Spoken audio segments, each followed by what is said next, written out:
Je te retrouve aujourd'hui pour faire un débrief sur le mois que je viens de passer à New York. Il faut savoir que j'ai tourné déjà cet épisode dans les rues de New York. J'étais posée avec une magnifique vue sur le pont de Brooklyn, mais il faut savoir que n'étant pas une pro pour le moment de la vidéo, je n'ai pas appuyé sur le bouton record correct sur mon micro. Donc il faut savoir que le son est totalement pourri et que je suis obligée de refaire cet épisode. Donc bienvenue dans cet épisode où je vais te débrief effectivement de mon mois passé à New York, puisque si tu ne le sais pas, j'en ai parlé sur les réseaux sociaux, mais j'en ai parlé aussi ici aussi sur le podcast, mais je ne sais plus quand exactement, je ne sais plus si j'ai donné les dates. Bref, je suis partie du 22 avril au 23 mai à New York pendant un mois complet. Aujourd'hui, nous sommes le 26 mai, donc je te fais un petit retour à chaud de ce mois à New York. L'objectif pendant ce mois à New York, c'était vraiment de me retrouver, de me ressourcer, de profiter. New York, c'est une ville que j'adore, que je connais très bien. La toute première fois que j'y suis allée, c'était il y a 10 ans. Alors autant te dire que ça remonte depuis un petit bout de temps, mais j'y suis allée pour la première fois il y a 10 ans. J'y suis retournée plusieurs fois après parce que j'ai habité pendant un peu plus d'un an dans la région de Boston, et la région de Boston, ben voilà, c'est juste à côté de New York, donc j'allais régulièrement faire des week-ends là-bas. J'y suis retournée plusieurs semaines d'affilée, mais c'était la première fois que j'y allais autant de temps. C'était un rêve pour moi. Pourquoi c'était un rêve? Parce que, comme je te l'ai dit, c'est une ville que j'adore et j'avais vraiment envie de vivre à la new-yorkaise pendant un bon moment, pas juste être touriste comme j'ai déjà pu être. Alors j'ai quand même été touriste pendant ce mois à New York, mais l'objectif c'était vraiment de me sentir comme à la maison, que j'ai mes petites routines, que je puisse connaître mes petits cafés, que je puisse voilà, avoir mes petits rituels en termes de marche, en termes de voilà, de vie quoi en fait, tout simplement, et c'est exactement ce qui s'est passé. Mais il y a un aspect de mon voyage que j'ai envie de te partager aujourd'hui, c'est le fait que je me sois ennuyée à New York aussi pendant ce mois-là.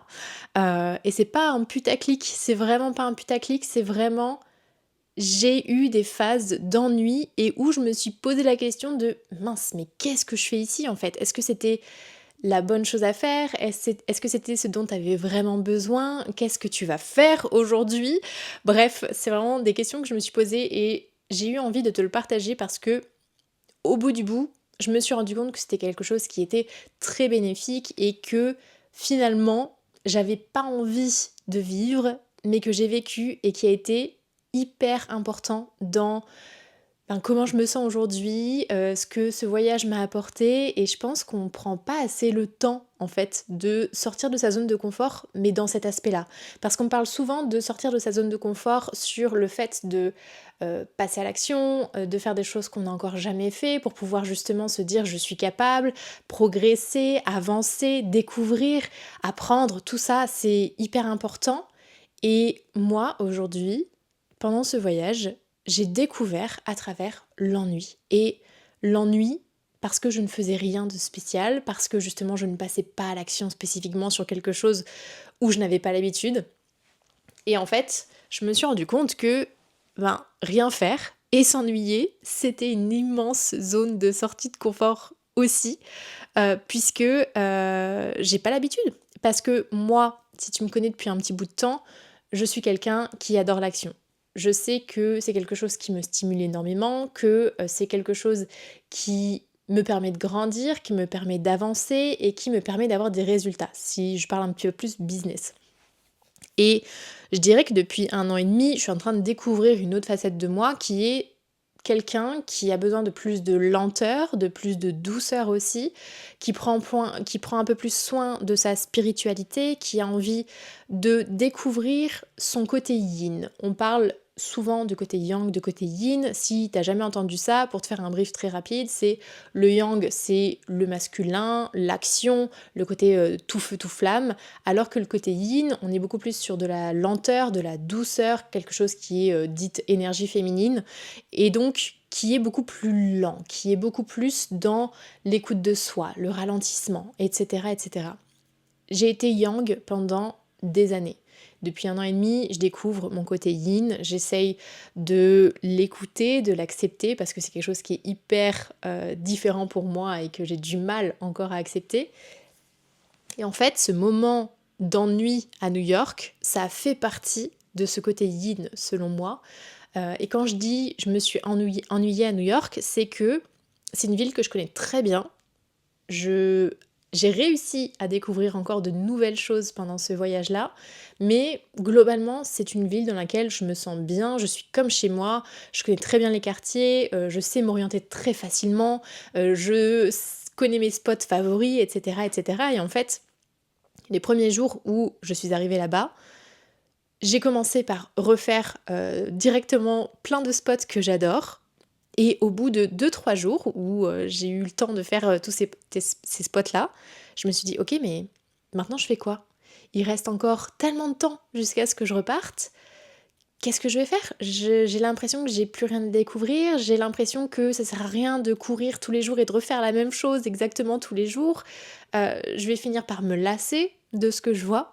Et en fait, c'est là où j'ai commencé vraiment à me dire, mais est-ce que c'était le bon choix? Est-ce que c'était le bon moment? Est-ce que c'était la bonne destination? Parce que moi, quand je voyage, j'ai un mécanisme qui est très tourné action, très yang. Il faut que je vois un maximum de choses en un minimum de temps parce que j'ai envie de tout optimiser, j'ai envie de me dire que j'ai profité, j'ai envie de me dire que voilà, j'ai pas été flemmarde alors que j'ai cette chance incroyable de pouvoir voyager, etc., etc. La vérité derrière ça, c'est que j'ai peur de mourir. Et quand on a peur de mourir, on a souvent tendance à vouloir justement optimiser un petit peu chaque minute de chaque moment pour être sûr qu'on en profite à fond, pour se dire ah j'ai fait quelque chose à ce moment-là et j'ai pas manqué de temps, j'ai pas perdu mon temps. Ça c'est des choses qui chez moi me font extrêmement peur. Et donc du coup, c'était pour moi la première fois, mais vraiment je ne mens pas, la première fois où je faisais un voyage et où j'avais tellement de temps devant moi que j'avais le temps de prendre le temps. Et c'est vraiment la première fois que ça m'arrive. Alors chez moi, quand je suis à Paris comme ici, le week-end, ça peut m'arriver de prendre le temps de ne rien faire, de j'arrive pas à m'ennuyer, non, ça c'est un truc que j'arrive encore pas à faire, mais je prends un peu plus le temps. Il y a une époque où je culpabilisais énormément le week-end si je ne sortais pas, par exemple. Alors maintenant, moi j'adore marcher, etc. Donc j'avais toujours un bon prétexte pour partir marcher, mais ça m'est souvent arrivé de me dire je vais marcher parce que je me sens obligée de sortir parce que autrement, j'aurais perdu mon temps, j'aurais perdu mon week-end, j'aurais perdu l'opportunité de potentiellement découvrir une nouvelle petite rue, de goûter un nouveau café. Bref, c'est un peu mon état d'esprit. Et donc en fait, quand je me suis rendu compte que j'avais plein de temps dans un endroit que je connais très bien, alors que je ne suis pas chez moi, je me suis dit mais qu'est-ce que tu fais là en fait? Et j'ai commencé à regarder un petit peu ce que je pouvais faire de plus, de nouveau. Est-ce que je pouvais peut-être partir faire 1 ou 2 jours finalement à droite à gauche? Et là, j'ai commencé à me dire, ok, mais en fait, t'es encore dans ce mécanisme de te dire, j'ai pas tout optimisé, j'ai pas profité à fond, j'ai l'impression que je vais manquer quelque chose si je fais pas autre chose que New York.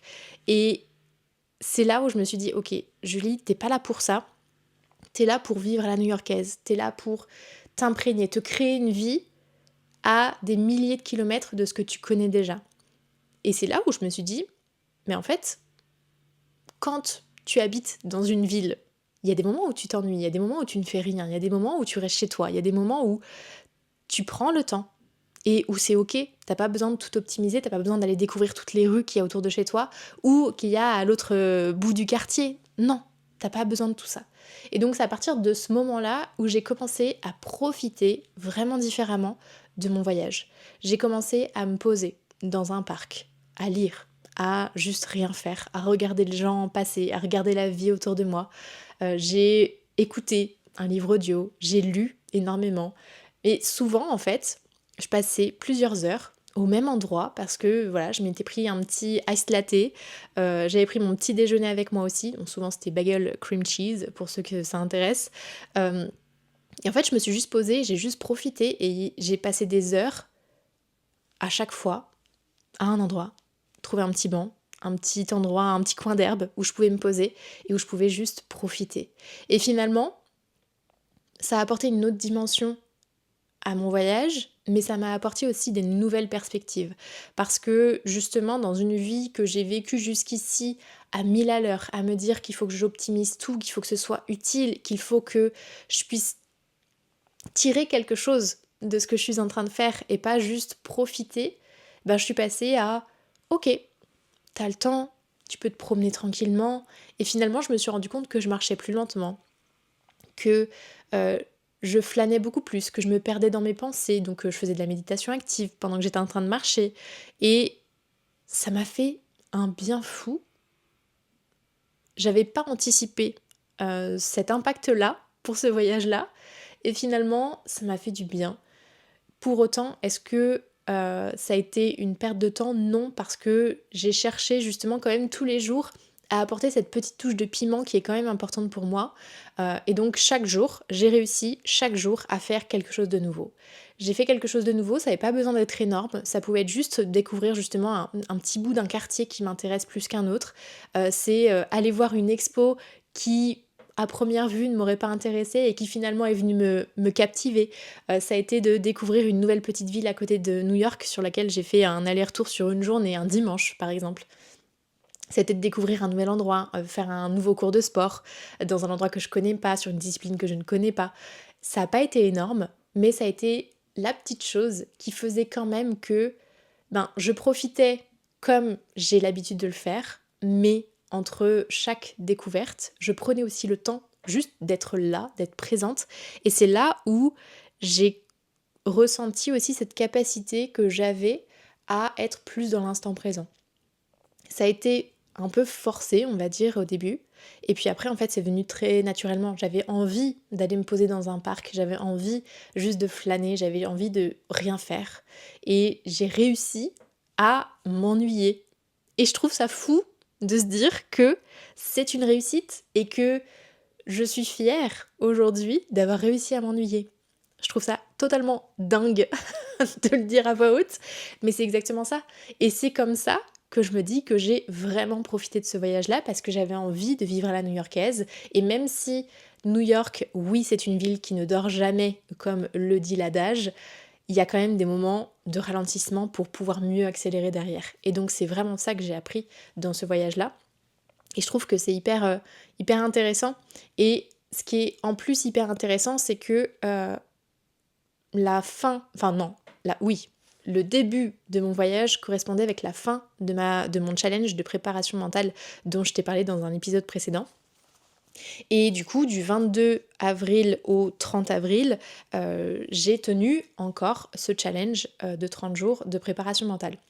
À savoir que ce challenge de préparation mentale, moi, je l'ai lancé pour me donner un coup de boost sur la fin de ma prépa marathon, mais aussi pour me porter dans mon envie de continuer d'avancer dans mes objectifs, parce que depuis le début de l'année, c'est quelque chose qui est très difficile pour moi de me motiver, d'avoir envie, de me sentir stimulée, etc. Et en fait, ce challenge que j'ai lancé le 1er avril, c'était vraiment pour venir me remonter en énergie et me donner envie d'avancer sur mes différents objectifs.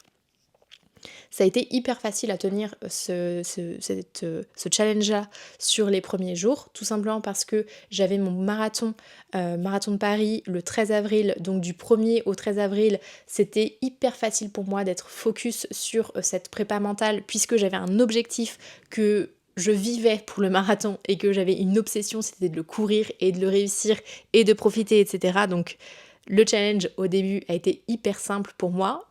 Mais à partir du 14 avril, ça a été déjà beaucoup plus difficile pour moi de le tenir, tout simplement parce que on en parle très peu, mais après un marathon, il y a une petite redescente de tout ça. Il y a l'adrénaline qui redescend, il y a la discipline qui redescend aussi parce qu'on est dans un moment où il faut prendre soin de son corps, prendre soin de sa tête et du coup on ralentit aussi beaucoup et donc on a aussi un petit peu toute cette discipline des derniers mois qui se relâche parce que pendant des mois on a été à suivre un plan d'entraînement, on a été à se matrixer sur comment est-ce qu'on réussit son marathon, on consomme énormément de contenu pour pouvoir justement se booster, réussir son objectif, etc. etc.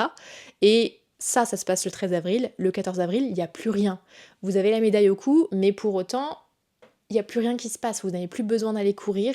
Vous devez prendre soin de vos jambes. Vous pouvez marcher, etc. bien sûr. Mais l'objectif, c'est de récupérer. Donc, il y a un gros ralentissement, il y a un gros frein qui se fait d'un coup. Et ça a un énorme impact aussi sur le mindset. Donc, ce qui est chouette, c'est que justement ce challenge, je l'ai adapté pour que ça fasse partie de ma récupération. Donc j'ai switché le challenge de je me prépare mentalement à vivre un marathon à je me suis mentalement pour récupérer de mon marathon. Donc ça a été porteur, tout comme ça a été du coup challengeant, parce que pour moi, j'étais partie dans une prépa mentale qui était hyper puissante, hyper dans l'énergie, etc. Et en fait, je me suis rendu compte que au moins sur une semaine après mon marathon, j'avais besoin de ralentir, j'avais besoin de récupérer. Donc, ma prépa mentale s'est transformée en un autre objectif que celui que j'avais de base. Et puis, une semaine plus tard, eh bien, je partais pour New York. Et donc, partir pour New York, pour moi, c'était retrouver de l'énergie, me remettre dans l'intensité de la ville, me remettre dans l'action, etc., etc. Sachant qu'en plus, j'avais un semi-marathon que je courais dans Central Park le premier dimanche où je suis arrivée là-bas. Donc, je me dis, je me remets dans l'action.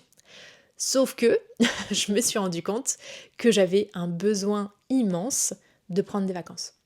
Donc, j'ai décidé un peu au dernier moment de prendre mon début de voyage comme des vacances plutôt que de travailler comme je l'avais prévu au démarrage. Et une prépa mentale, quand tu es en vacances, eh bien tu te dis à quoi ça sert ? Qu'est-ce que j'en fais ? Comment est-ce que je me débrouille de tout ça ? Et encore une fois, en fait, j'ai réajusté pour me dire ok, bah maintenant justement, cette prépa mentale, elle va t'accompagner dans le côté je m'ennuie, je ralentis, j'accepte que ma vie n'est pas qu'action et que j'ai aussi l'envie, le besoin de ralentir, de m'ennuyer et de profiter autrement. Donc, ça m'a accompagnée différemment de ce que j'avais en tête quand j'ai lancé ce challenge et ça a été hyper challengeant. Alors, c'est un challenge challengeant, oui, merci Julie, mais c'est surtout que ça a été challengeant parce que j'ai dû l'adapter en fonction de mon besoin réel et en fonction des objectifs du moment. Et finalement, je me suis rendu compte que c'est encore plus pertinent. Pourquoi ? Parce qu'une prépa mentale, c'est fait pour ça. C'est fait pour t'accompagner en fonction de tes objectifs du moment, de ta forme et de ce qui se passe dans la vraie vie en fait. Donc, ce challenge, ça a été une réussite. Je profite de cet épisode pour te faire un bilan dessus.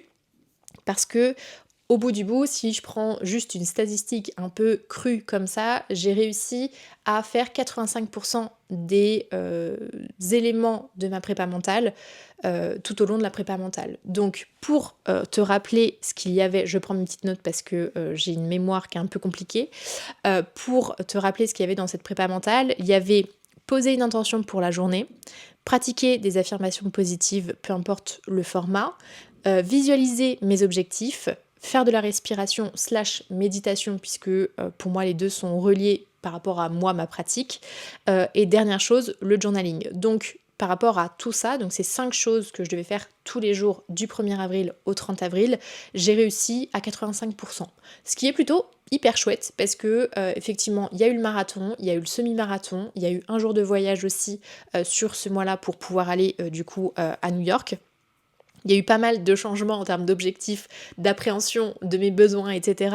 Donc finalement, je suis hyper contente parce que 85% d'accomplissement, c'est pas mal. Et ça montre aussi que pour qu'une prépa mentale soit réussie, ça n'a pas besoin d'être à 100%. Parce qu'aujourd'hui, je considère que c'est réussi puisque ça m'a accompagnée tout le mois d'avril correctement sur ce dont j'avais besoin à un instant T. Donc je suis très heureuse d'avoir lancé ce challenge. Et je suis très heureuse des impacts parce que vraiment, comme je t'ai expliqué, ça a été les montagnes russes, on va pas se mentir, sur le mois d'avril. Il y a eu énormément de choses qui se sont passées. J'ai eu énormément de questionnements, remises en question dans ma tête et ça a fait son job puisque ça m'a accompagnée et que malgré les remous, eh bien, j'ai continué d'avancer et j'ai été finalement hyper sereine. Ça s'est bien passé, ça a eu l'impact nécessaire.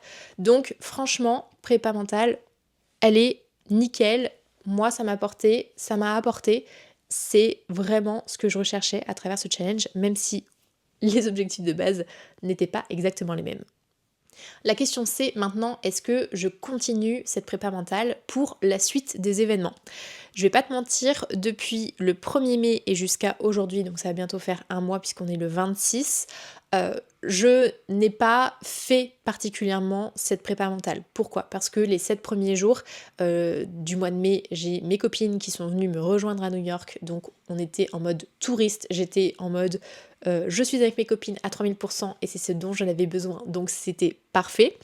Et depuis qu'elles sont reparties, j'ai continué le journaling un jour sur deux parce que j'avais moins le besoin d'écrire et que c'est totalement ok avec ça. Mais c'est un truc que moi je fais déjà très régulièrement, le journaling. Donc le journaling, c'est écrire ce qui se passe dans notre tête, écrire des gratitudes, écrire des affirmations positives, etc. etc. Donc ça, je l'ai conservé un jour sur deux. L'intention pour la journée, je dois être totalement transparente là-dessus, c'est quelque chose que j'adore faire, mais qui n'est encore pas une habitude pour moi, et donc j'ai totalement zappé de le faire. Par contre, c'est vraiment quelque chose que j'ai envie de poursuivre, parce que je trouve que ça me met vraiment dans la bonne posture en fait pour la journée qui vient, et je trouve ça hyper intéressant en fait de poser une intention pour ce qu'on va faire dans la journée. Donc ça, je vais poursuivre, ça c'est certain, mais je l'ai pas fait jusqu'ici. Les affirmations positives, ça j'en ai fait quelques-unes pendant que j'écrivais, mais c'est pas du tout ce dont j'avais besoin à ce moment-là, parce que j'en ressentais pas le besoin, tout simplement. Les affirmations positives, pour moi, c'est très bien quand ça a un réel sens derrière. J'ai pas envie de faire des affirmations positives pour faire des affirmations positives. Là, ces dernières semaines, ça ne me parlait pas. Par contre, je sais à quel point c'est hyper puissant quand on a un objectif très précis en tête qui peut être un petit peu plus proche de nous. Si on a quelque chose qui est hyper clair qu'on a envie d'atteindre, c'est quelque chose qui peut nous porter. Là, ces dernières semaines, j'étais plus en mode je profite à fond de mon voyage, j'avais pas besoin particulièrement de ces affirmations positives. Par contre, j'ai des prochains objectifs qui arrivent qui vont nécessiter que ici ça bosse, donc je vais recommencer les affirmations positives, mais avec un angle un peu particulier pour pouvoir me porter vers mon prochain objectif. La visualisation de mes objectifs, ça rejoint totalement les affirmations pour moi. J'avais pas d'objectif que j'avais envie de travailler à ce moment-là, j'étais juste en mode je profite, donc je l'ai laissé un peu de côté. Par contre, dès que j'ai un objectif qui est très clair dans ma tête, qui a une portée et un sens important pour moi, à ce moment-là, la visualisation, ça a tout son sens aussi. Pour le moment, j'en ressens pas le besoin, mais c'est pareil, dans quelques semaines, quelques mois, il y a des choses qui s'en viennent, donc ça va revenir aussi sur le devant de la scène. Et tout ce qui est respiration, méditation, alors de la méditation, j'en ai fait beaucoup pendant que je marchais, de la méditation active, moi c'est ce que je préfère. De la respiration où je suis posée, j'en ai fait beaucoup moins, j'en ai même pas fait du tout, je dirais, ces dernières semaines. Par contre, c'est quelque chose, c'est un temps pour moi que j'adore. Donc oui, l'objectif, c'est de remettre ça dans mon quotidien. Et quand je dis remettre ça dans mon quotidien, je sais que ça va pas être tout de suite, puisque j'ai plusieurs week-ends là qui s'enchaînent avec des personnes et je vais être à droite, à gauche à chaque fois. Donc je sais que quand je suis avec du monde, j'ai beaucoup plus de mal à me tenir à une routine de ce type. Donc je vais garder quelques éléments qui sont facilement mis en place, et surtout je vais les mettre en place quand j'en ressens le besoin, parce que j'ai pas envie de me mettre cette contrainte mentale de je dois faire ma routine pour me sentir bien, alors que ça devient une charge mentale que de me dire que j'ai une routine à faire et il faut pas que je la loupe. Je sais pas si tu vois un petit peu le principe, mais l'objectif c'est que ça me serve et que ça me porte. Donc je vais l'intégrer à partir du moment où je sens que je peux être pleinement à mes objectifs, à ce qui est important pour moi, etc., etc. Et quand je suis dans la vraie vie avec beaucoup de personnes autour de moi, parce que là ça va être de la famille, je sais que j'ai beaucoup plus de mal à me concentrer sur moi, et c'est ok parce que c'est des moments qui sont mis à ce moment-là et qui me correspondent et qui sont ok avec mes besoins du moment. Donc il n'y a pas de problème là-dessus, mais par contre la prépa, je vais la remettre vraiment en place de manière plus disciplinée quand je serai retournée à une routine qui est un peu plus correcte en tout cas et qui va dans le sens de mes objectifs. Et ça, je pense que ce sera pas avant mi-juin, je pense, quelque chose comme ça. Je fais un peu mes réflexions en même temps en live avec toi, mais voilà un petit peu. Donc j'ai profité de cet épisode pour te faire un update de comment s'est passé mon séjour à New York, la plus grosse leçon que j'ai pu apprendre là-bas et que j'ai pu expérimenter. J'en suis très très heureuse. Et aussi ce petit bilan de challenge parce que pour moi ça a été hyper porteur sur ces dernières semaines. Et j'ai aussi envie de te transmettre ça, pas pour juste avoir été celle qui lance un challenge et qui repart aussi sec. Non, je l'ai tenu, ça a été bénéfique, voici les résultats et voilà ce que je vais en faire pour la suite. Et pour toi qui me regarde, j'ai aussi envie de te préciser que une prépa mentale, elle est hyper impactante et pertinente à partir du moment où elle est personnalisée, où elle te convient à toi et à tes besoins et à tes objectifs du moment. Donc c'est pour ça que moi, ce que je te partage, c'est mon expérience, mais c'est hyper important que toi, tu expérimentes en fonction de toi et de tes besoins et de tes objectifs pour voir ce qui est le plus pertinent. Moi, je sais qu'il y a potentiellement des choses que j'ai envie de tester en prépa mentale. Pour le moment, j'ai pas envie de d'ajouter autre chose à cette routine qui me convient déjà et qui me porte déjà très bien, mais pour autant ça ne veut pas dire qu'il n'y a pas d'autres choses qui pourraient être encore plus pertinentes pour moi, et c'est pour ça que l'objectif c'est de continuer à explorer pour soi, mais toujours justement de revenir à soi. Est-ce que ça te fait du bien à toi ou pas? Parce qu'il y a des choses qui peuvent être hyper puissantes pour certaines personnes et pour d'autres ça va avoir zéro impact. Donc c'est pour ça que si toi tu as envie d'expérimenter ça, soit tu fais de ton côté, tu fais ta petite tambouille, tu testes, tu vois ce qui fonctionne et t'ajustes avec le temps, soit tu viens m'en parler, on en discute ensemble et en fonction de tes objectifs, on met en place quelque chose qui va te correspondre, qui va te porter et qui va être hyper pertinent.